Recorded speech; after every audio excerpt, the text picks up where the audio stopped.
The black woman had a one-night stand by mistake, unaware the Korean CEO was going to be her boss. The light hit her like a punishment. Sharp, aggressive, the kind of light that has no mercy for people who made questionable decisions the night before. Her head, Lord, her head. It wasn't just throbbing. It was a full orchestral production of pain behind her eyes, at her temples, at the base of her skull, every single section playing at full volume with no conductor and no intention of stopping. She lay completely still, because moving felt like a terrible idea. She stared at the ceiling, and for exactly 3 seconds she thought, Okay, I'm in a hotel. I flew to Seoul yesterday. I have an interview today. Everything is going to be. She turned her head to the left. There was a man lying next to her. A whole entire man. A big one. Sophia's breath left her body. He was lying on his back, one arm resting across his stomach, breathing slowly, completely, and peacefully asleep. And Sophia wondered how she got herself into this. Hey besties, welcome to another thrilling and emotional story. You know we only give you the best.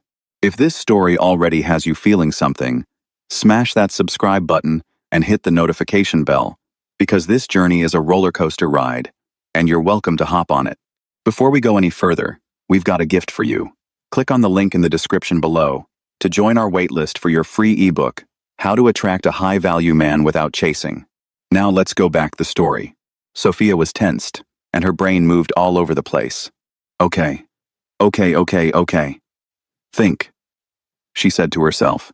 Her brain was scrambling through the fog of whatever she had consumed in quantities that clearly exceeded all reasonable limits. She got memory flashes. A bar. Low lighting. A stranger asking her why she had her suitcase with her. His face across the dim counter. Those dark, unhurried eyes. A bathroom floor. How she had broken down. She had been crying on a bathroom floor in front of a complete stranger, and then there was a hotel room, and then, oh no, she mumbled. Oh, absolutely not. Oh, Sophia Renee Monroe, what did you do? She looked at the expensive suite around her. These curtains did not belong in a budget room. This ceiling was too high for a budget room. And she looked at her dress on the floor, and her shoes somehow near the window, and she thought with the full force of every brain cell currently operational, what did you do? She looked at her watch. 12:30 p.m. Her eyes went wide. 12:30 in the afternoon, on the day of her interview. The interview that was at 3 p.m. The interview that was the one thing standing between her and the complete collapse of every plan she had arrived in Seoul with. She was out of that bed so fast the room spun. She grabbed her dress off the floor and yanked it on. Her shoes. Why were they by the window? She grabbed them. Her bag. There it was. She snatched it off the chair and she was moving. She was almost at the door. Good morning. His voice. Low. Calm. Accented. Coming from directly behind her. She stopped. She turned around slowly. He was awake. Lying on his side, head resting on one arm, watching her with those dark eyes and something at the corner of his mouth that was almost a smile. Not quite. Something more restrained. Something that knew things she didn't. Every emotion she had been too panicked to feel arrived simultaneously. Embarrassment, mortification, fury, and something else she was not going to look at right now. You took advantage of me, she said. The almost smile disappeared on his face. I was drunk, she continued, her voice rising. I was upset and vulnerable and not in my right mind, and you should have just left me alone. You know that wasn't what happened, he started, still calm. Don't. She held up a hand. I don't want to hear it. This never happened. Do you understand me? This never happened. He was looking at her steadily. Those eyes. She wished he would stop looking at her with those eyes. Thank God, she said, pulling her bag onto her shoulder, that I will never have to see you again. She walked out. The door closed behind her with a soft, definitive click. She stood in the hallway for exactly 2 seconds with her eyes closed. Then she walked away. Fast. Back in that room, Tae-young Kwon lay still. The ceiling above him was white and unbothered. He listened to the sound of her footsteps disappearing down the hallway until there was nothing. His face held 3 things at the same time. The ghost of that almost smile. because watching her fly around that room like the floor was on fire had been, objectively, something. A genuine quiet shock, because those words, after that night, had landed somewhere he hadn't expected to be vulnerable. And underneath both, something sharper. The particular sting of being looked at like a mistake by someone you had spent the night holding together. He was the only one in that room with the full memory of what last night had actually been. That sat with him for a moment. Then he got up. Showered. Dressed. Every button, every fold deliberate. He looked once at the door she had walked through. Then Tae-young Kwon, CEO of Kwon Industries, picked up his phone and went to the office. Now let's go back 24 hours. Before the hotel room. Before the bar. Before Seoul. Because you need to understand what brought Sophia Renee Monroe to a bar stool in a foreign city, with her suitcase beside her and a drink in her hand at 11 o'clock at night. Sophia had been with Darius Webb for 3 years. 3 years in Manhattan. She had her apartment in Harlem, the one with the good light in the mornings, and the neighbor who played jazz too loud on Sunday afternoons, and the bodega on the corner that kept her preferred brand of oat milk in stock, because she had asked nicely enough times. She had her routine and her girls and her life. And she had Darius. Darius Webb was the kind of man who knew exactly how to make a woman feel chosen. Not always, not consistently, but often enough. Just often enough. He was charming in that particular way that makes a woman overlook the warnings her instincts keep sending her, because the good moments are so genuinely good that the pattern underneath doesn't fully form until much later.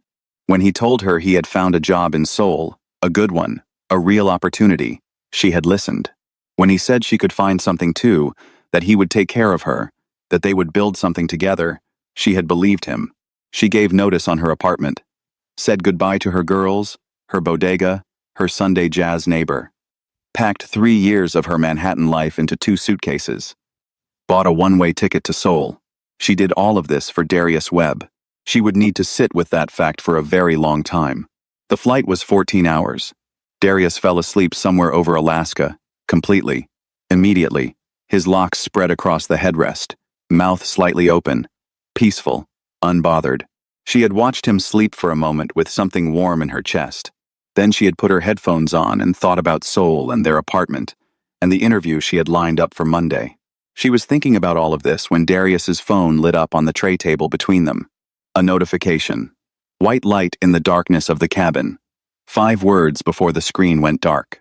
"I'll miss you too, love." Sophia looked at the screen. Then she looked at Darius, still asleep, still completely unbothered. She was not an insecure woman.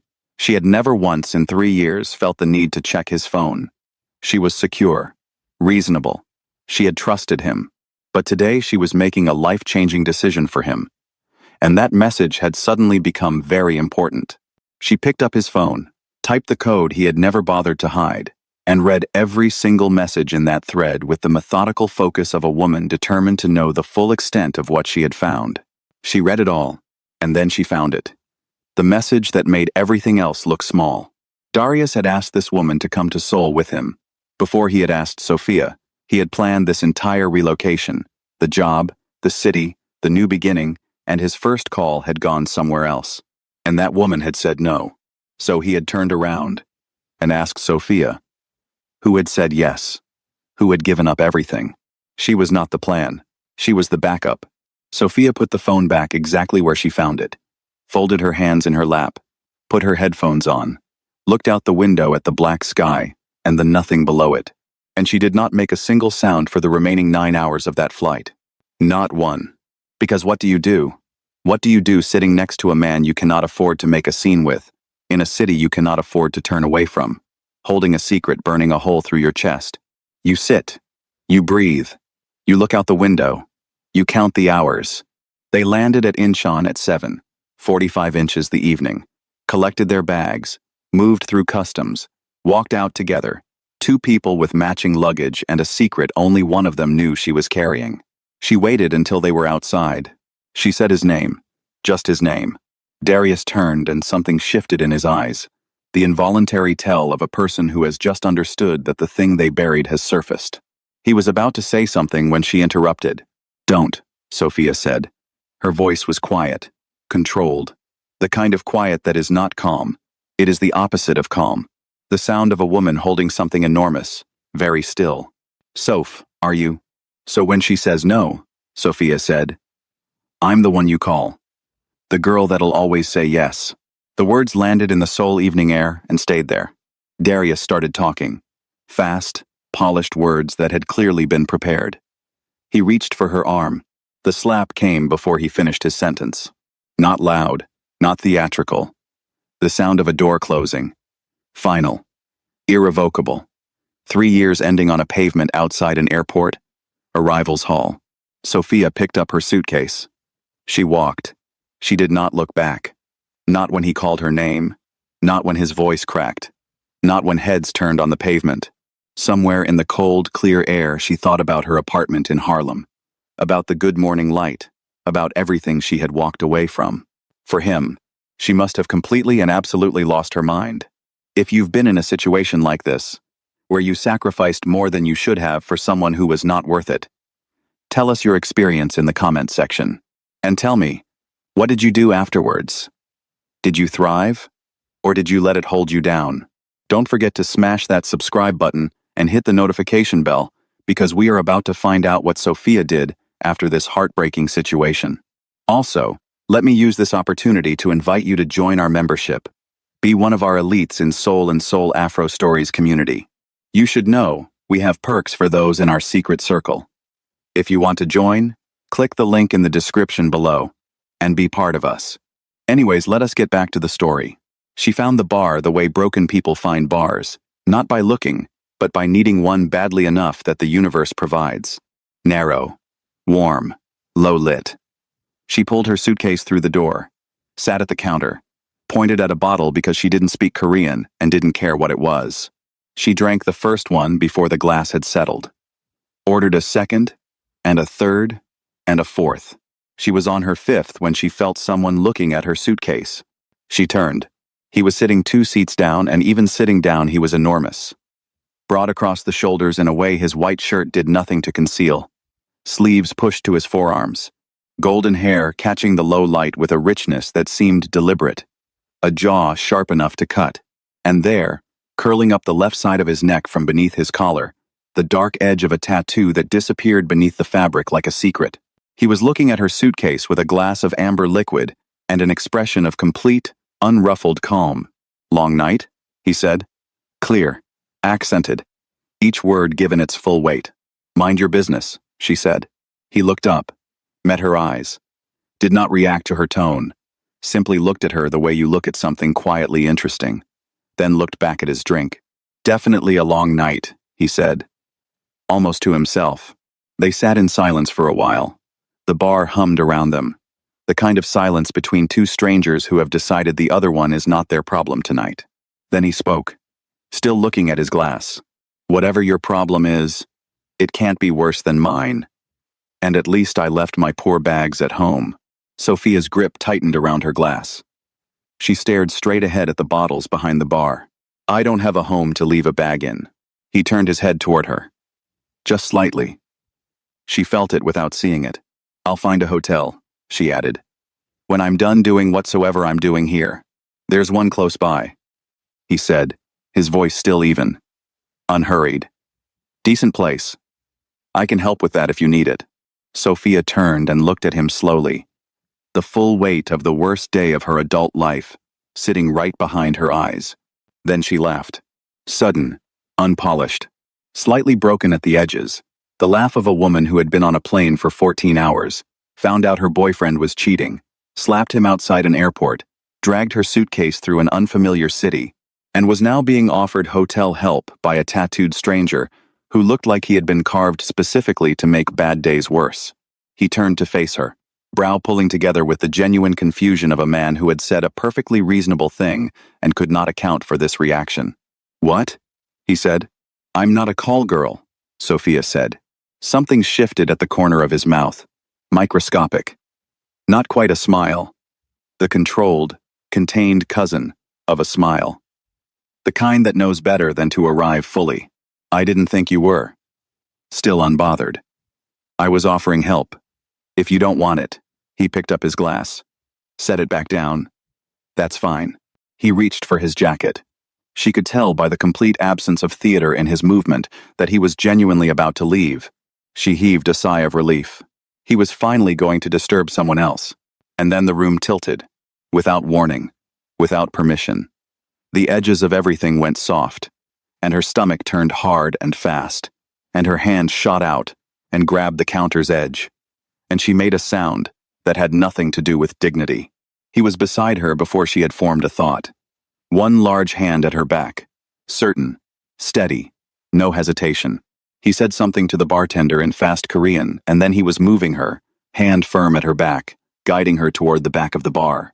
The bathroom was small, and the light was merciless, and she was on her knees on the cold tile, his large hand gathering every single one of her curls away from her face. And she was sick. Thoroughly, completely, humiliatingly sick. Afterwards, she sat against the wall. Knees drawn up, head back, eyes closed. The tile was cold, and the light was brutal, and she was, by any measure, at the lowest point she had occupied in recent memory. Then she cried. She didn't choose to. It rose from somewhere she hadn't checked before it was already happening. Not pretty crying. Real crying. Ugly, exhausting, full body. 3 years of trust.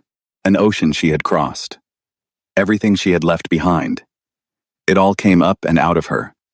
On a bathroom floor in Seoul. He did not leave. He sat across from her on that tile. This enormous, golden-haired, tattooed stranger, in what she would only later realize was a very expensive shirt. And he watched her fall apart with an expression that stopped her, even through the crying, for just a second. Because it wasn't pity. Pity looks away. Pity gets uncomfortable. What was on his face simply witnessed her devastation, without flinching, without needing it to be less than it was. He thought, quietly, that maybe her problem was greater than his after all. He took her to one of his hotels. She wasn't aware he owned it. She registered dimly the marble floors, the ambient lighting, staff moving with seamless efficiency. He spoke to the front desk in Korean, and a key card appeared, and he carried her suitcase to the elevator, and she let him, because she had nothing left to perform independence with. The suite was the kind of room that makes a person forget, for exactly as long as they're inside it, that their life is in disorder.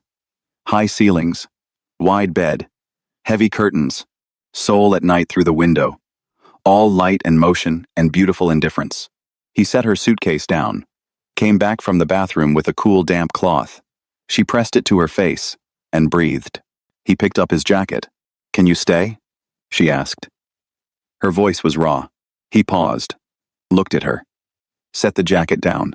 He sat in the chair across from her, and she told him, not in order, not perfectly, the real things, how she might have made the worst decision of her life, how the person she came for wasn't worth it. She was drunk and making little sense, but how could she make sense? He listened without interrupting, without the sounds people make to perform empathy. Just his dark eyes on her face, his hands quiet. When she stopped talking, the room held the silence. Then he reached to the small table beside him, poured water from the glass jug into a clean glass, and held it out to her. "Drink this first, you'll be fine," he said. She took it. She drank. And something in that small moment, in the word first, in the implication that he was not going anywhere, something in her chest shifted. Just slightly. Just enough. She kissed him. Didn't plan it. One moment the glass was in her hand, and the next she had closed the distance, and her mouth was on his. He went still for one long breath, and then he wasn't still anymore. He kissed her back. He held her like she was something he didn't want to break. And she stayed, because for the first time since that notification had glowed on Darius's phone at 30,000 feet, she felt, for one night, with this stranger whose name she didn't know, like she was exactly where she was supposed to be. Now you're all caught up. So let's get back to where we are. Sophia, alone in a budget hotel room, with less than an hour to pull herself together and get to the most important interview of her life. Sophia checked into the cheapest hotel within walking distance. Stood in the shower with the water as hot as she could bear it. 2 hours. She had 2 hours. She opened her suitcase and pulled out what she had packed for this moment back in Manhattan, when today had still looked like something different. Black structured trousers, A deep burgundy silk blouse that did something beautiful against her dark skin. A fitted black blazer. Gold hoops. Block heels. Professional without being punishing. She did her hair the way she had learned to do it for any occasion. Moisturized. Defined. Pinned back at the sides with the volume sitting full at the crown. The kind of fullness that walked into a room before she did. Concealer working overtime. Mascara. Deep berry lip last. Because the moment her lip color went on, she felt like herself. She looked in the mirror. Sophia Renee Monroe looked back at her. A 29-year-old black woman from Manhattan, standing in a budget hotel room in Seoul, with a headache, a bad decision, and a heartbreak, and 1 hour to get to the most important interview of her newly derailed life. She grabbed her bag. She walked out. She arrived at Kwan Industries at 4:02 p.m. She knew before she walked through the doors. The scale of it. The glass and clean lines. The lobby that received her in marble and cool air and organized silence. The way the receptionist looked at her with a regret already forming. Ji-eun-oh, the secretary, met her near the front desk. Precise. Professional. Not unkind. Absolutely firm. 3 o'clock, she said. She looked at her watch. It was already past 4. This company values punctuality above everything else. I'm sorry, Miss Monroe. Your tardiness is not something we condone. Sophia thought about explaining. Ran through the possible sentence. I just landed in this city. My boyfriend was cheating. I had nowhere to stay. I ended up in a bar. I ended up in a hotel. No. There was no version of that sentence that worked. She apologized.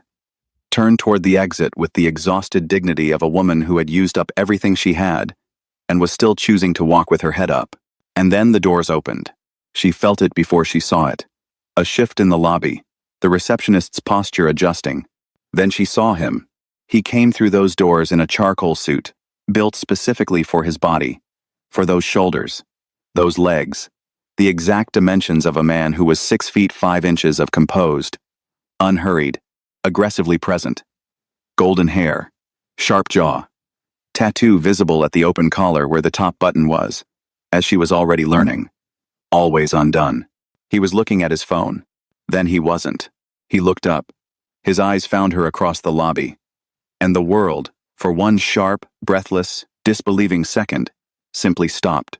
Sophia did not move. He did not move. What is she doing here? What is he doing here? Both thoughts arriving simultaneously, neither of them saying a word. He slowly walked towards her. But his words were stuck in shock. It was Ji-eun who broke it, stepping forward with the efficiency of a woman who had noticed nothing. Mr. Kwan. Then she looked at Sophia. What are you still doing here? Then back to Taeyang. I just explained to the candidate that unfortunately the position is no longer. She's the PA you mentioned? Low. Even. His eyes hadn't left Sophia's face. Yes, sir. But she wasn't punctual. Something moved at the corner of his mouth.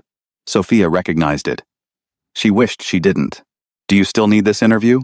He said. To her. Directly. The lobby was quiet. Sophia Renee Monroe, who had crossed an ocean and lost everything, and spent the night on a bathroom floor, and woken up next to a stranger, and been rejected from the only job she had, looked at Taeyang Kwan and said with every ounce of composure remaining, Yes. Sir, Ji-eun said carefully. Your company policy states that maybe something held her back, he said. Calm. Unbothered. A mistake, perhaps. His eyes moved to Sophia's face. I trust it won't happen again. Am I right? Miss Sophia Monroe, she said. Sophia Renee Monroe. And yes, you're right, sir, she added politely. He nodded once. Come up, Miss Monroe. I'll conduct the interview myself. He walked toward the elevator. Ji-eun-oh, who had worked for Taeyang Kwan for 5 years, and had never once seen him override his policies for anyone, watched his retreating back with an expression she was far too professional to let fully form. Sophia watched him go. Then she followed, because what choice did she have? His office was on the 14th floor, large, uncluttered, and it smelled, she noticed this immediately, with the specific, unwelcome clarity of someone who had spent a night in a room that smelled exactly the same, of cedar and something warmer underneath it. She sat across from his desk. On the corner, angled toward the window, was a framed photograph. A younger face, similar jaw, similar eyes, laughing at something off camera with an easy, unguarded laugh. She noticed it for just a moment and looked away. "Walk me through your experience," Taeyang said. She did. Professional, composed. Her organizational skills, her PA experience in Manhattan, her ability to manage complex schedules, voice level, eye contact maintained. She was actually doing well. "You mentioned leaving your previous position due to an environment that no longer suited your growth." He paused. "Do you make a habit of leaving situations quickly, without fully resolving them?" She looked at him. He looked up from the file. That expression, that exact, specific, devastating expression. "I believe in recognizing when a situation has run its course," she said carefully. "And when you leave, do you make definitive statements? To be very certain it's over?" The back of her neck went warm. "I believe in being clear," she said. "About what you do and don't sometimes remember," he said, turning a page as if he had said something unremarkable. She felt every word land exactly where he intended, and she smiled at him, not warmly. The smile you give someone when they have all the cards, and you are still going to sit at this table. Because she needed this job. He did it 3 more times. Precise, professional echoes of what she had said to him some hours ago in the morning, woven so seamlessly that anyone else would have heard only standard questions. She heard every one. He knew she heard every one. And underneath her mortification, there was something else.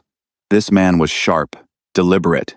He did not waste a single word, and she was not going to finish that thought. At the end, he closed the folder. "Tuesday," he said. 8 a.m. "I have the job? Don't be late due to mistakes again, Miss Monroe." Her name in that building was Miss Monroe. His name was Mr. Kwan.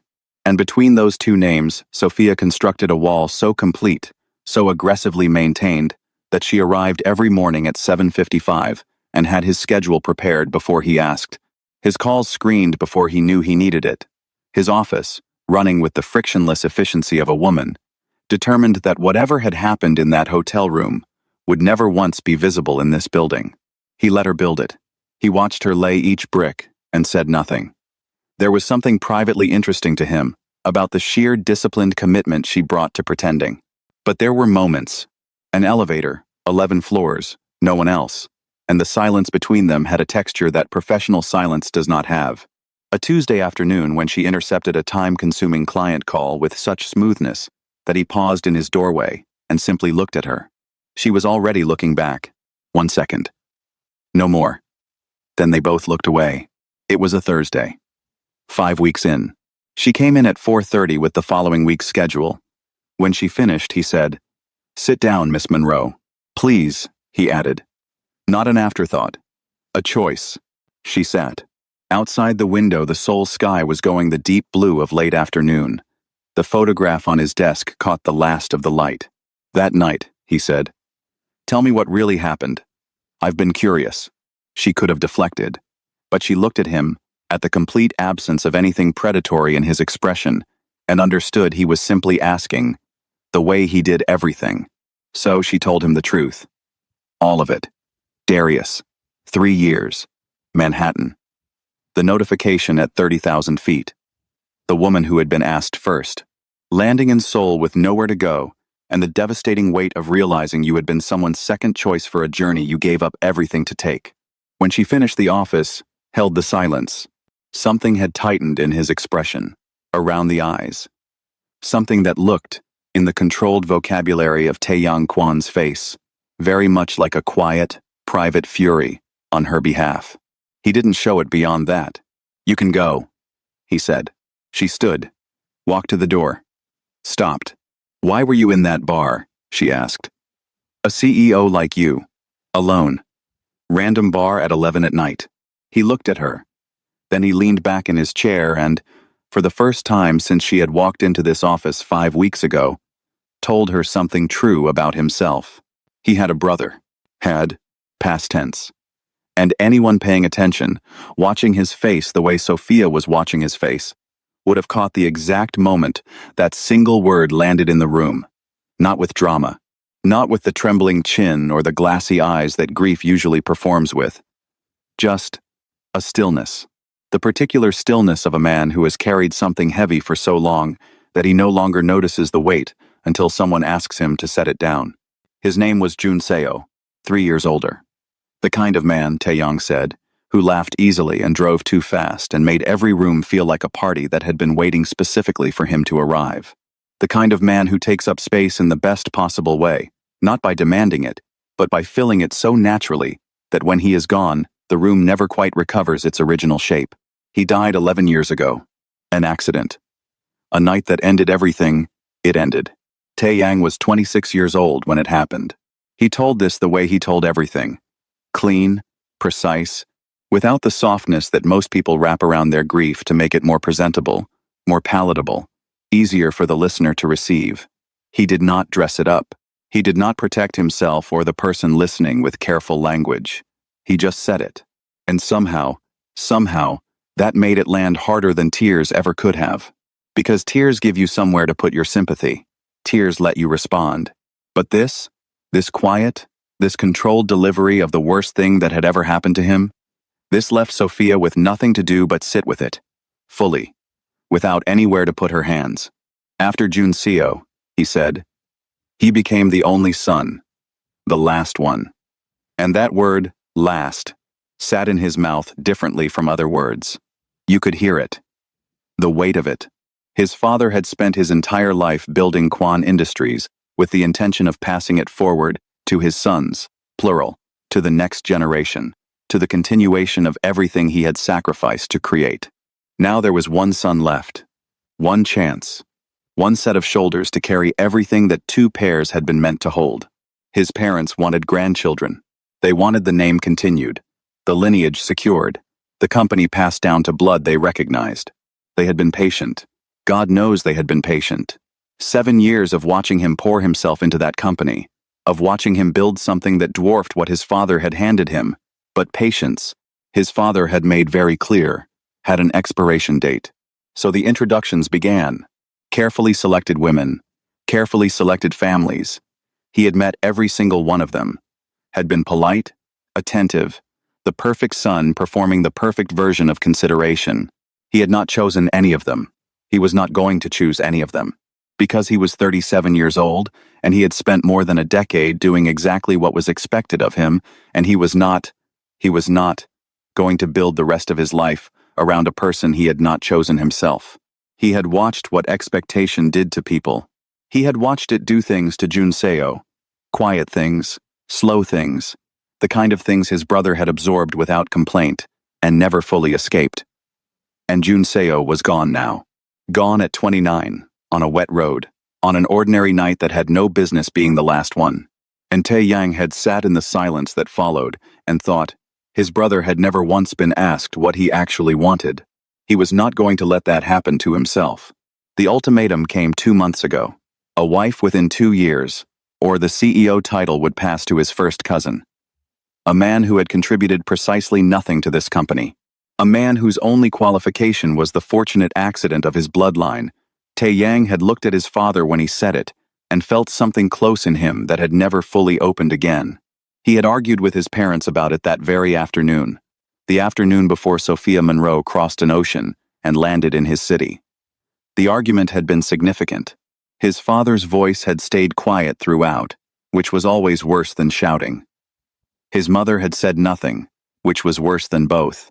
He had left, got in his car, drove until the city blurred around him, ended up in a bar he had never been to before, in a part of Seoul he had no particular reason to be in, with no bag and no plan, and the very specific exhaustion of a man who has been strong for so long, he has forgotten what it felt like not to be. And he had walked in, and there she was, a Black American woman with a suitcase beside her bar stool, and 5 drinks already working their way through her system, and those deep brown cat eyes, staring at him like he was the last thing she needed tonight. Which, for the record, was exactly how she had looked at him. And somehow, even then, even in that bar, even before he knew a single thing about her, he had found that interesting. Sophia sat with all of it. The quiet in the room felt full rather than empty. She looked at the photograph on his desk, the laughing younger face she had noticed on her first day, understanding now exactly who it was. she said, and she would wince at this later. Privileged children do have the cutest problems. She meant it lightly. A small, wry thing to break the weight of a heavy conversation. It did not land lightly. Something in his face changed. So controlled, so microscopic, she almost missed it. But she caught it because she had been watching his face with more attention than she had admitted to herself. Something that had been open, the rarest thing she had seen from him, quietly, precisely closed. "You can go, Miss Monroe," he said. His first-day voice. She opened her mouth, closed it, walked out. She got on the train and looked at her reflection in the dark window and did not look away for the entire ride home. She had felt it the moment it left her mouth. Privileged children do have the cutest problems. She had meant it lightly. A small, wry thing to break the weight of a heavy conversation. She had meant it as closeness. The kind of thing you say to someone when you have stopped performing careful distance. But she had said it while looking at his brother's photograph, while sitting across from a man who had just told her, without a single protective layer, the worst thing that had ever happened to him. And she had called it cute. She stared at her reflection. She had made it small. She had looked at his grief and his loneliness, and reached for a joke, because the alternative, sitting fully in what she had just been given, was too close, too real, too much. She had made him small because he was getting too large in her chest, and she had panicked. That was the part that sat with her. Not just the carelessness. The reason for it. She looked at her reflection for the rest of the ride, and did not particularly like what she saw. The morning after, she rehearsed the apology on the subway. Had it ready by Yoido Station. Clean. Direct. No excessive qualification. She walked in at 7:53. Set his coffee on his desk. Waited. He came through the door. Looked at his desk. Looked at her. "Good morning, Miss Monroe."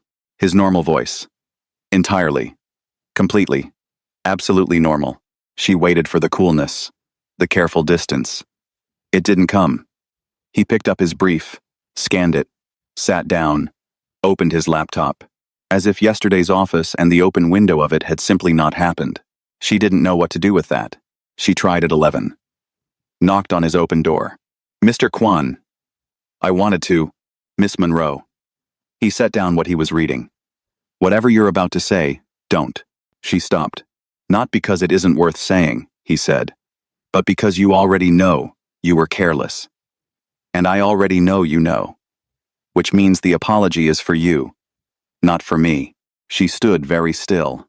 "I'm not angry," he said. "I closed a door. You'll know when it's open again." He picked up what he had been reading. She walked back to her desk and pressed her fingertips flat on its surface and breathed. "I closed a door. You'll know when it's open again. Not punishment. Not coldness. Just honesty. The simple, clean, entirely disarming honesty of a man who said exactly what he meant and nothing he didn't." She pulled up her screen and told herself she was going to earn that door back open. She did not examine why that mattered to her as much as it did.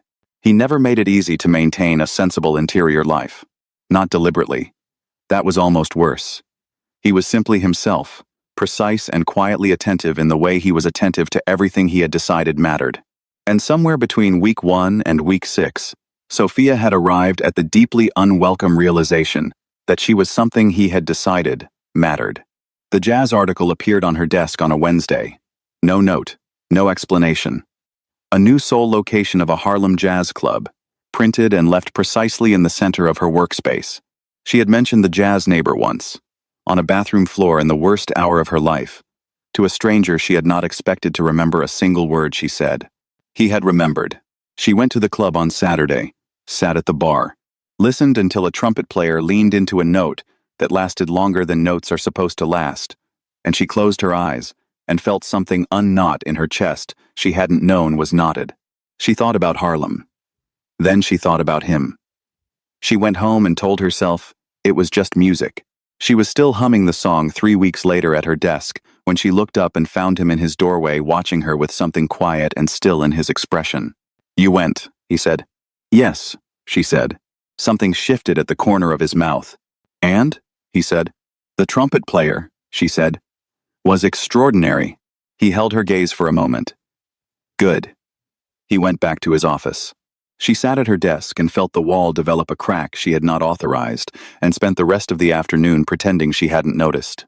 Then, there was the late night in the 4th week. A client emergency. Everyone else went home by 6.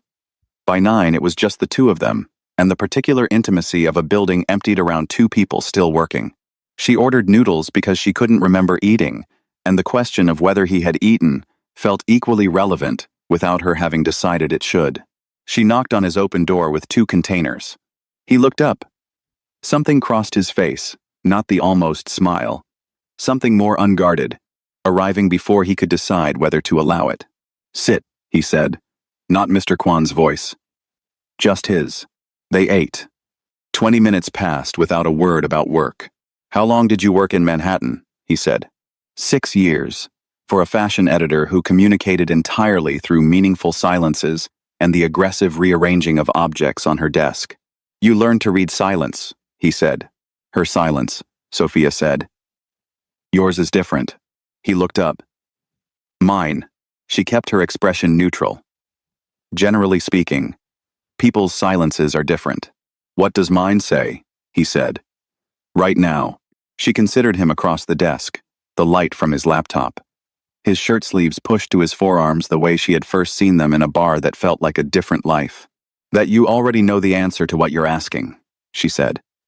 "And you're curious whether I do too." He laughed. Not the almost smile. An actual laugh, quiet, low, surprised out of him. Real. Changing the entire landscape of his face. She stared at him. She had not heard him laugh before. Not once in all the weeks she had been cataloging his expressions with the dedicated attention of a woman who was definitely not doing that. She had not been prepared for this. He settled. "You're good at that." "At what?" "Reading things accurately. And saying them anyway." She looked at her noodles. "Sometimes I say them wrong." "Sometimes," he said. Quietly. "Accurately." She nodded. She deserved that. They worked until midnight. At the door, she turned. He was looking at her across the dark office with Seoul spread behind him through the windows. "Thank you," he said. Simply. She rode the elevator down alone and stood in the lobby and understood with the quiet finality of a woman who has been pretending not to know something for too long that she was in serious trouble. She walked out into the Seoul night and did not bother telling herself she was fine. It was a Monday morning, and it was not dramatic.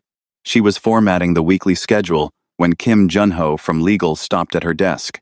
"Is Mr. Kwan available this afternoon?" "Conflict resolution matter. Fairly urgent. He's fully booked until 5.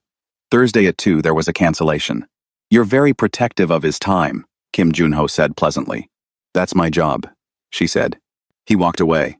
She had the Thursday slot already typed before she stopped. Sat very still. "You're very protective of his time." She thought about how automatic that had been. How she had moved to intercept before he finished his sentence, without weighing or calculating. The way you move to protect something, without deciding to. She thought about the sound of his footstep in the hallway, about a laugh she had been carrying in her chest for 3 days. "Oh no," she thought. "Oh, absolutely not." She deleted the sentence. Rewrote it. Built 2 more bricks on the wall with the focused desperation of a woman who has just realized it isn't working and has decided to build it higher anyway. He appeared in her doorway on a Friday at 4:30. "I need a +1. Next Saturday. For a gala." A deliberate pause. "My parents are hosting. They've arranged an introduction for me again. A woman from a wealthy family. I have no interest.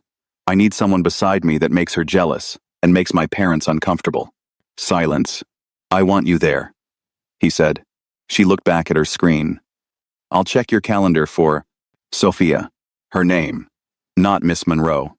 It landed in the room and stayed. She looked up. "No," she said. Something shifted in his expression. She caught it, because she always caught it. "No," she said again, quieter. "I know what I am in that room. I have been that woman my whole life. The one the room looks at before it looks at me. I am not walking into your parents' ballroom, as a point you're making. As an argument, I happen to be standing inside." The office was very quiet. "You're right," he said. She hadn't expected that. "I could have called anyone," he said. "A colleague. An acquaintance." Anyone who would have served that purpose without me caring whether they had a good evening. A pause. His voice dropping slightly. I didn't want anyone. I wanted you there. Not as an argument. Because it matters to me that you're there. The Seoul sky was going gold outside the window. She looked at her desk. At 6 weeks of charged silences and a laugh she had been carrying without meaning to. At a door she had been earning back open. One careful day at a time. She thought about how tired she was of pretending. What time does your car arrive? She said. Something crossed his face. Brief. Warm. Real. 7. He said. I'll be ready. She said. He walked away. She waited until his door closed. Put her face in her hands for exactly 10 seconds. Sat up straight. And went back to work. She almost called it off. At 6:45, when she was fully dressed and standing in front of the mirror, feeling the specific vulnerability of a woman who has put herself together beautifully for a reason she isn't ready to name. Floor-length emerald green, halter neck, open back. Her curls out in full glory, pinned back on one side with the gold clip. Deep wine lip, gold hoops catching the light. Sophia Monroe looked back at her.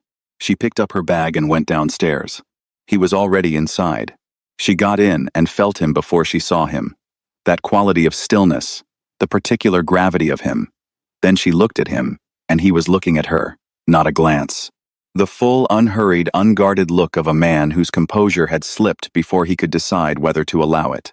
His eyes moved over her face, her curls, the emerald of the dress, and came back to her face and stayed with an expression that said everything his mouth was deciding not to say. She watched him find his composure and put it back on, button by deliberate button. He looked out his window. You look well, he said. The sheer disciplined architecture of those 3 words. The extraordinary restraint of looking at her the way he had just looked at her and arriving at you, look well. She said nothing. But something in her chest moved with a warmth she didn't bother arguing with. They rode in silence. The particular silence of 2 people sitting inches apart, both looking carefully out their respective windows, and both entirely aware of exactly how close the other one is. It was designed to diminish. Chandeliers impossibly high. Tables in white and gold. Seoul's wealthiest families wearing their status the way other people wore skin. Naturally. Without effort. With the ease of people who had never once had to consider whether they belonged. Sophia moved through it at Taeyang's side, and she was not intimidated. She was reading the room the way she had read every room she had ever walked into, where she was the only one who looked like her. The curiosity, the calculation, the assessments designed to be felt. She didn't flinch, not when the older man's voice carried further than it needed to. She simply turned to a passing waiter and took a glass from his tray with the serene self-possession of a woman who had decided a long time ago that other people's smallness said nothing about her and everything about them. She felt Taeyang's eyes on her, not managing a social situation, something quieter, something directed entirely at her, at the way she had just handled that moment. She kept her eyes forward and felt them anyway. He held out his hand. She took it. The orchestra shifted into something slow and entirely romantic. His hand came to her waist, certain, warm, no hesitation, and they moved. He was a good dancer. Precise and sure, leading without forcing. But it was more than that. It was the same quality he brought to everything. Complete, unhurried presence. He was not thinking about the room. He was simply here, with her, and her body followed him with an ease that bypassed every instruction she had given it. She was aware of everything. The warmth of his hand through the silk, the proximity the music required, closer than any office, any elevator, any careful professional distance maintained for 6 weeks. She looked up at him. He was already looking at her. Not at the room. Not at his parents somewhere in the periphery. At her. With the full force of 6 weeks of carefully managed attention, no longer managed at all. She received it now. Because she was tired of not receiving it. She felt her breath change. His hand at her waist shifted, barely, a fraction, drawing her the smallest amount closer. The body, making its honest declarations, while the mind is still composing its arguments. She noticed she was smiling. A small private thing that had arrived without permission. His gaze dropped, slowly, deliberately, to her mouth. and came back up. She felt that move through her like something warm and irreversible, and understood with breathless clarity that she was not going to be able to pretend anymore after tonight. His lips parted. The space between them began to close. Tae-young. The voice arrived like a door slammed shut. He went still.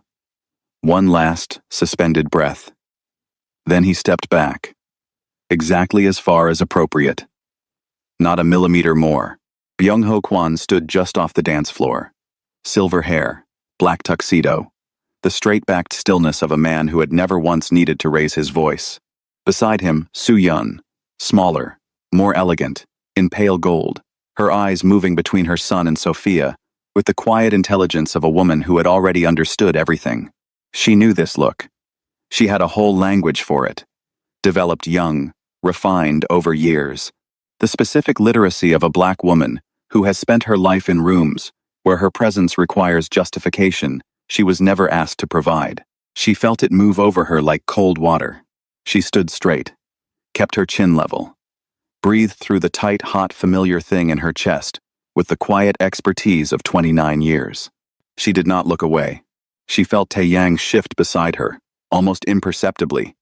Not in front of her, not performing protection. Just slightly, quietly, irrevocably between. The way you place yourself when something you care about is in the path of something cold. She noticed. She did not look at him, but she noticed. The exchange between father and son was quiet and brutal in the way things spoken in low voices at formal events are brutal. I wasn't aware you had brought a guest, he said. To his son, not to Sophia. As if she were furniture moved to an inconvenient location. I wasn't aware I needed your awareness, Tae-young said. Byung-ho looked at Sophia again. Slower this time.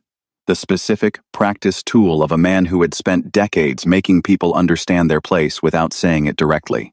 Sophia felt it move over her like cold water, and she stood straight and kept her eyes steady and felt, in her chest, the tight hot thing she had been feeling her entire life in rooms, where people saw her color before they saw her. She did not look away. There is someone I want you to meet this evening, Byung-ho said to his son. Smooth, composed. The Yoon family's daughter. I believe my response was mentioned to you, Tae-yang said.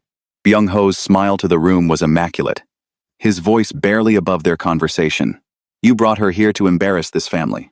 I brought her here, Tae-yang said, matching his father's quietness and somehow exceeding it. Because I wanted to. Byung-ho leaned forward. Still quiet. Still the most dangerous kind of voice. You will end this. Tonight. Soo-yeon looked at Sophia. Not with her husband's dismissal. Something else. The careful, private calculation of a woman performing an assessment not yet concluded. Her eyes moved over Sophia slowly, and then moved to her son. And Sophia caught it, just for a moment, something shifting in Soo-yeon's face that had nothing to do with Sophia at all. About him. About what she saw in him standing here that she was quietly turning over. Then Byung-ho's hand was at his wife's arm, and they moved away. Sophia breathed. Tae-yang turned to her. She was looking at the space where his parents had been, jaw set, eyes steady, the assembled self-possession of a woman who had used up a great deal tonight, and was choosing, anyway, how to carry what remained. He looked at her and something in his chest contracted with a force that caught him off guard. Not admiration. Deeper. The specific feeling of watching someone you care about go through something, and being unable to do anything except stand beside them. I apologize, he said. You don't? I apologize, he said again. Quiet. Final. Can you take me home? She said. Seoul received them. I apologize, he said. For what they said. For how they said it. You already apologized. I know. I'm apologizing again. She said nothing. Watch the city go by. You shouldn't have brought me, she said finally. I'm not saying it to make you feel guilty. I'm saying it because we both knew it when I said yes. She looked out the window. I have been walking into rooms like that my whole life, and I can do it. I have always been able to do it. A pause. But I am so tired of having to. I know, he said. 2 words. Not performed empathy. Just, I know. Meaning exactly what it said. He looked at you, Tae-yang said quietly. And I watched you stand through it. I have watched him use that look my entire life. His voice low, and even with something cold and controlled underneath. I have never wanted to say what I wanted to say to him as much as I did when he turned it on you. What stopped you? She said. You, he said. The way you stood. The way you didn't need me to fight it for you. A pause. I have a great deal of respect for that. But you still wanted to, she said. Yes, he said. No hesitation. Something in her chest moved quietly without permission. Then, I didn't bring you there only for what I told you. I could have called anyone. I didn't want anyone. His voice dropping. Something underneath being uncovered. I keep finding myself choosing you, in small ways, consistently, without having planned to. I notice things about you, and I store them without deciding to. The jazz, she said softly. The jazz, he confirmed. She turned and looked at him properly. At his face in the moving light, the composure assembled with visible effort. She thought she might be the only person who had ever seen the effort. I don't fully understand it, he said, almost to the window. I am not a man who acts without understanding. With you, I keep moving before I've finished analyzing, and He stopped. The way a person stops when they have heard themselves say something that has only ever existed in the most private interior of themselves. He turned. She was already looking at him, and she was smiling. The real one. The one that lived in the corners of her eyes and the soft set of her jaw that she had stopped trying to manage. She watched what it did to his face. He turned toward her properly. Sophia, just her name. Landing in her chest like it had always been aimed there. I am falling in love with you. Quiet. Direct. No accident. I think it started on a bathroom floor. I have spent 6 weeks being professional about something that is not professional, and I am not able to keep pretending I don't know what I feel. She looked at him. At this face she had been trying not to look at directly for 6 weeks. She thought about Darius. About an ocean crossed for a man who used her as a backup plan. About what it had cost her to trust like that. About what it would cost her to trust like that again. She looked at the man who had left a jazz article on her desk without a note. Who had said, I closed a door, instead of performing anger. Who had stood quietly between her and his father's cold eyes without making a production of it. Who was sitting in a moving car with every defense down asking for nothing. Just telling her. Because she deserved to know. She reached up slowly. Her hand came to the side of his face. She felt him go completely still, her palm against his jaw, warm, slightly rough at the end of a long day, his eyes on her face, dark and steady and entirely present. She kissed him, softly. The way you begin something, you mean. He kissed her back with the same quality he brought to everything he had decided mattered, unhurried, deliberate, completely present. Like she was something worth doing properly. Nothing like the first time. The first time had been two broken people reaching for warmth. This was different. Sober and clear-eyed, and chosen, with the full knowledge of what it cost, and choosing it anyway. She pulled back. Looked at him. I'm scared, she said. Completely honest. I know, he said. His thumb moved once against her cheekbone. The last time I gave someone everything. I know. Quietly. I am not him, Sophia. He made you a promise, then broke the thing underneath it. I am not making you a promise. I am telling you who I am. And who I am does not do that. She breathed. Don't hurt me, she said. No, he said. Not I'll try. Just, no. Flat. Final. Like a door closed on the possibility, and locked from the inside. She looked out the window at Sol going past. Then she looked back at him. His hand still warm against her face. She leaned into it. Just slightly. Just enough. And she stayed. What they built after that was quieter than everything before it. He made coffee with the precision of a man who treated everything worth doing as worth doing properly. She kept her own apartment on the north side, because she needed her own ground, and he understood that without being asked. They spent evenings in comfortable silence, her working, him reading, Sol running outside the window. On Sunday mornings she sat on his kitchen counter, and they talked about nothing important and everything real. And she thought sometimes about the woman who had dragged a suitcase into a Sol bar, with nowhere to go, and thought, quietly, with the warmth of someone who has landed somewhere they didn't plan for, Look where you ended up. The news did not ask their permission. A photograph first. The two of them outside a restaurant in Gangnam. His hand at the small of her back, her looking up at him mid-laugh. His face turned toward her, at exactly the wrong angle for deniability. Then the headlines. Kwon Industries CEO. Is he dating his black American PA? Then the television segments. The machinery of public fascination, grinding over a story with every ingredient it preferred. Power, beauty, race, an empire builder, and the woman from the other side of the world. Taeyang released a measured statement. Said exactly enough and nothing more. He went to work at 8 every morning and allocated the cameras precisely as much attention as he had decided they deserved, which was almost none. She watched him and thought, of course. She loved him for it. She had not said that out loud yet, but the thought sat in her chest with the warm, settled weight of something that had been true for a while. Somewhere in Seoul, in a furnished apartment that was fine but not what he had imagined, Darius Webb was watching the evening news with a beer in his hand. The job was okay. The city was fine. He had told himself both things enough times that they had lost their meaning. Then the photograph appeared on screen. He recognized her immediately. The curls, the jaw, those cat eyes, the way she stood like the ground beneath her, belonged to her. Laughing, luminous. The man beside her had his hand at the small of her back, with the ease of someone who had no question about his right to be there.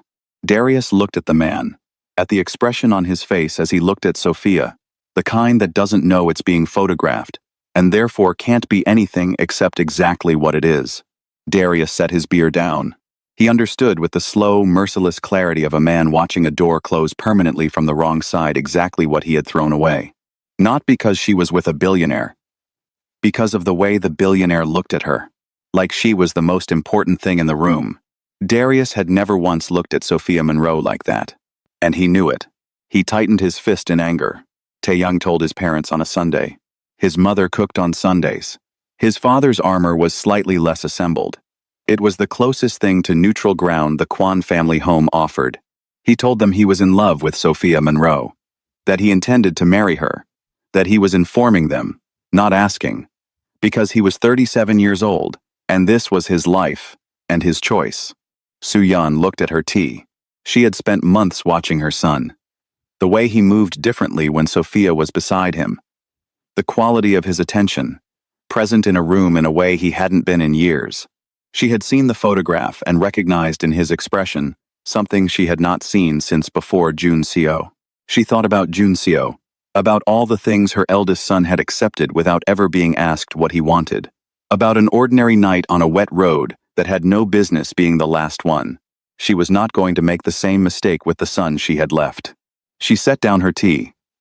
Bring her for dinner, so I can know who my son has chosen. Not warmth. Not yet. A door, held open by a mother who loved her son enough to walk through her own resistance to keep him. Byung-ho had not spoken. He sat with his tea untouched, until his wife finished. Then he looked at his son with the eyes of a man who had built an empire on the certainty that his will would prevail. No, he said. Quiet. Absolute. Not in my house. Not that woman. Father, you will end this. You will fulfill your obligation, and marry appropriately, and this will be over. Taeyang sat very still. He thought about 10 years of 7-day weeks, and a company tripled in value, and every expectation met, and the particular loneliness of a man who has spent a decade being exactly what was required, and has never once been asked if that was what he wanted. He thought about Jun Seo, who had also never been asked. I am going to marry Sophia Monroe, he said. With or without your blessing. I hold 40% of Kwon Industries. You cannot buy me out. We both know what that would cost you. I have tripled what you handed me. You cannot remove me without destroying what I created. He looked at his father without flinching. And you cannot tell me who to love. The room was completely quiet. Byung-ho looked at his son for a long time. When he spoke, his voice was so quiet it was almost gentle. I would rather die, he said, than watch you bring that color into this family's name. The words sat in the room. Taeyang looked at his father, at the man who had lost one son, and somehow calcified into something that now sat across from him, saying the ugliest thing in the quietest voice. as if the quietness made it something other than what it was. He stood, picked up his jacket, looked at his mother, her face very still, the stillness of a woman who has just heard her husband say the worst thing she has ever heard him say and is sitting with what that means for the choice she now has to make. Her eyes met her son's. Something passed between them, grief and love, and the acknowledgement of a decision she had already made and was not going to unmake. He looked at his father one final time, walked to the door, opened it, walked through it. He did not slam it behind him. He didn't need to. He sat in his car, soul spread out beyond the windshield, lit and moving and entirely indifferent, the way it always was, and would continue to be, regardless of what happened in sitting rooms and the interior lives of the people moving through it. He breathed. He thought about his father's voice, the quietness of it, the particular violence of ugly things said in gentle tones. He thought about his mother's face in the moment, before he walked out. He thought about Sophia, about her hand against his face in a moving car, and the way she had leaned into his palm, like something in her had finally decided to rest. Don't hurt me. No. His phone rang, a number he didn't recognize, the kind that belongs to institutions, people whose job requires them to make calls no one wants to receive. He answered. The voice was professional, measured, the practiced calm of someone trained to deliver difficult information without inflection. There had been an accident, the voice said. There had been a complication. Tae Young Kwan sat in his car in the Seoul night, with his phone pressed to his ear, and something crossing his face in the dark that no one was there to see. Hey, besties. This is how far our stories go. I know, you're tired of our cliffhangers, right? Tell me, do you enjoy the tension our cliffhangers give you? As you know, we only give you the best stories with the best cliffhangers. Tell us how you enjoyed the story. Comment part 2 if you're hooked on this love story, and tell me where you are watching from. And if you want to get our free ebook, How to Attract a High-Value Man Without Chasing, don't forget to click the link in the description below and join our waitlist. We will see you in the next one.